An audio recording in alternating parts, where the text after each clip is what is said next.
నీకు కృతజ్ఞతాస్తుతులు చెల్లించుచున్నాను. దేవతల ఎదుట నిన్ను కీర్తించెదను.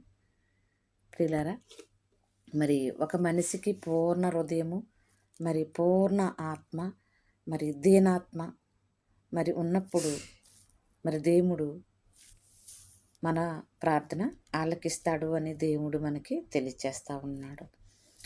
నా ప్రాణంలో త్రాను పుట్టించి నన్ను ధైర్యపరిచితివి. ప్రియులారా, మరి దావీదు మహారాజు ప్రార్థన చేసినప్పుడు మరి ఆయన్ని ఎంతగానో ఆదరించి బలపరిచి మరి మరి దేవుడు ఎంతగానో మరి ఆయన్ని బలపరిచినట్లుగా, అలాగే మనము దేవునికి ఇష్టానుసారంగా బ్రతికి దేవునికి ఇష్టమైన మనసు కలిగి మనం నడుచుకున్నప్పుడు మరి మనల్ని కూడా దేవుడు ఆదరిస్తాడు, విడిపిస్తాడు, రక్షిస్తాడు. పరలోకం మనకి